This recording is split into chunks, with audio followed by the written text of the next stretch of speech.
설화, 구미호의 사랑과 복수. 아홉꼬리 여우의 전설. 구미호는 조선시대부터 전해 내려오는 설화로 매혹적이고도 비극적인 구미호의 사랑과 복수를 담고 있는 이야기입니다.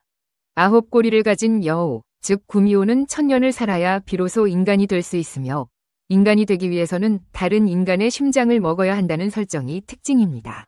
이 설화는 한국뿐 아니라 동아시아 여러 문화권에서도 다양하게 전해 내려오는 구미호의 전설을 바탕으로 인간 세계에 대한 호기심과 사랑을 품은 한 구미호의 이야기를 중심으로 전개됩니다. 구미호는 오래전부터 인간 세계를 동경하며 1000년을 살아가는 동안 인간과의 관계에서 사랑과 미움을 동시에 느껴왔습니다. 사람들은 구미호를 아름답고 매력적인 여성으로 묘사하지만 그 이면에는 9개의 꼬리와 날카로운 발톱을 숨기고 있습니다. 구미호에게 인간 세계는 이룰 수 없는 꿈이며 완전한 인간이 되기 위해 인간의 심장을 얻어야만 했습니다. 그녀에게 인간이 된다는 것은 단순히 외형을 바꾸는 것이 아니라 인간의 감정을 온전히 경험하고 느낄 수 있는 완전한 존재로 거듭난다는 것을 의미했습니다. 구미호는 자신의 본성을 감추고 인간 사회에 들어와 평범한 사람처럼 살아가면서 인간들이 가진 사랑과 고통, 배신과 용서를 배우고자 했습니다. 그러나 그녀가 인간들과 교류하는 동안 자신이 지니고 있는 욕망과 본능 때문에 수차례 갈등을 겪습니다. 그녀는 인간을 먹지 않고도 사랑받고 이해받고 싶지만 본성을 극복하지 못하고 끝내 인간의 심장을 탐하게 되기도 합니다. 구미호는 어느 날 산속에서 공부하던 젊은 학자 이수를 만나게 됩니다.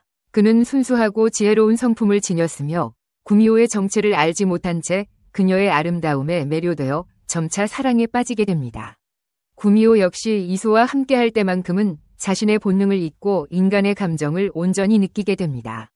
그녀는 그와의 시간 동안 처음으로 평범한 사랑의 기쁨을 맛보며 인간이 되고 싶은 열망이 더욱 커지게 됩니다. 그러나 시간이 지날수록 이수의 주변에는 구미호가 인간이 아님을 의심하는 사람들이 생겨나고 이수는 자신의 사랑이 위험할 수 있음을 직감하게 됩니다. 어느 날 밤, 이수는 우연히 구미호가 9꼬리를 드러낸 모습을 목격하게 됩니다. 충격과 공포에 빠진 그는 도망쳐버리고 구미호는 이수의 배신에 깊은 상처를 입습니다. 그녀는 이수가 자신의 사랑을 진심으로 받아들이지 못했음을 원망하며 복수를 결심하게 됩니다. 구미호는 이수를 향해 복수를 시작합니다. 그녀는 이수가 가장 두려워하는 모습을 나타내어 그의 앞에 나타나고 이수의 주변 사람들에게까지 악몽과 불안을 퍼뜨립니다. 이수는 점점 정신적으로 피폐해져 가며 구미호가 자신의 모든 것을 앗아가려 한다고 느낍니다. 하지만 구미호의 마음속에는 이수에 대한 사랑과 미움이 뒤섞여 복잡한 감정의 혼란을 겪고 있습니다. 복수심에 불타는 구미호는 자신의 9꼬리 중 하나를 잘라내어 이수의 집 앞에 던져놓음으로써 그에게 경고를 보냅니다. 점점 심리적으로 몰려가는 이수는 자신의 행위가 구미호에게 얼마나 큰 상처를 주었는지 깨닫게 되고 오히려 죄책감에 휩싸이게 됩니다. 그는 구미호에게 진심으로 용서를 구하고 싶어 하지만 두려움과 후회가 그를 갈등 속에 빠뜨립니다. 구미호는 끝내 이수를 해치려 하지만 그 순간 이수의 눈에 담긴 진심 어린 후회의 눈빛을 보게 됩니다. 그녀는 처음으로 이수가 자신에게 가졌던 사랑이 진정으로 순수했음을 깨닫고 복수를 멈추기로 결심합니다.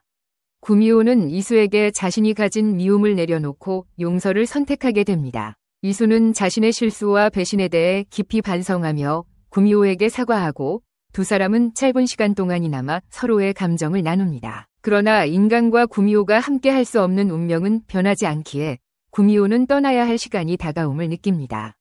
그녀는 이수에게 마지막 인사를 남기고 다시는 돌아오지 않기로 맹세하며 사라집니다. 그녀의 복수는 용서로 끝나고 구미호는 비로소 자신의 감정과 본능을 넘어선 성숙한 사랑을 배우게 됩니다. 결론으로 이 설화는 단순한 판타지적인 요소를 넘어서 인간의 본성과 내적 갈등, 사랑과 용서에 대한 깊이 있는 성찰을 제공합니다.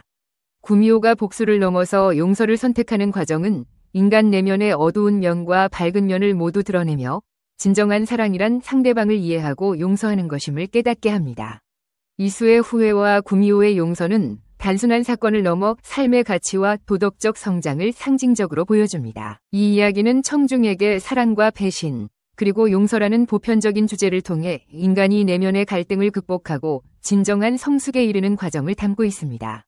이는 조선시대뿐만 아니라 현대인들에게도 많은 교훈을 주며 인간의 내면에 존재하는 욕망과 사랑, 그리고 용서의 가치를 깊이 있게 전하는 설화로 기억될 수 있습니다. 아사달과 아사녀의 전설 이야기. 백제의 유명한 석공 아사달과 그의 아내 아사녀의 이야기는 신라 시대로 거슬러 올라가는 슬픈 전설입니다.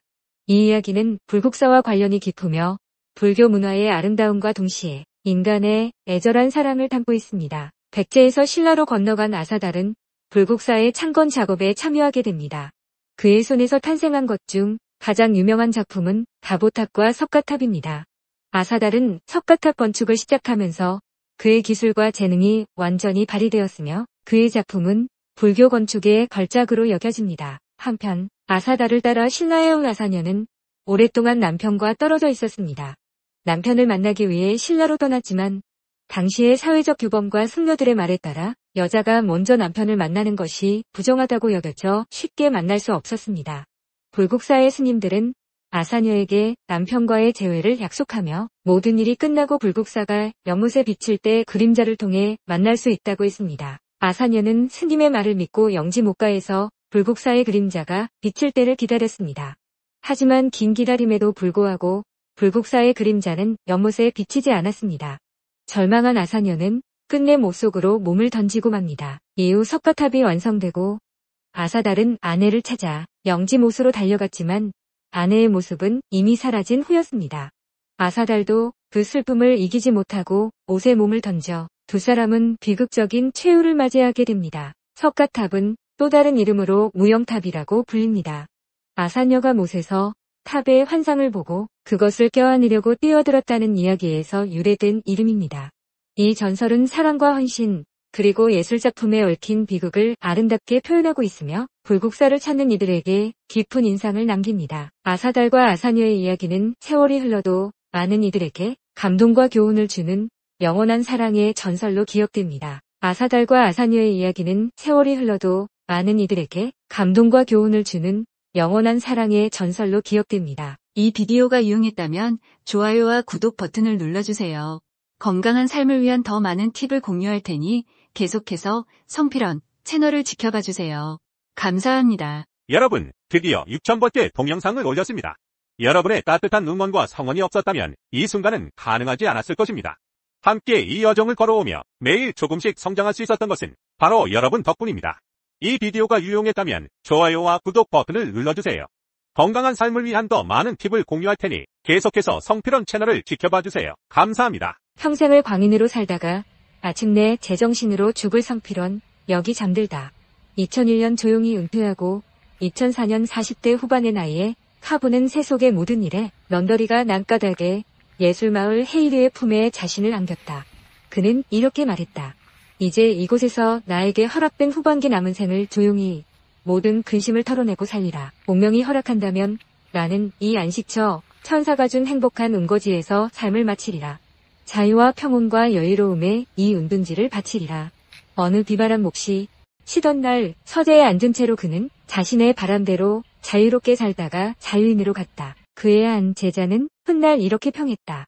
그는 무계획적인 철학자였지만 학문과 세속의 지혜를 결합시킨 최초의 인텔리겐치아였고 언제나 남과 완전히 다르고 색다른 글을 쓰고 싶어 했다.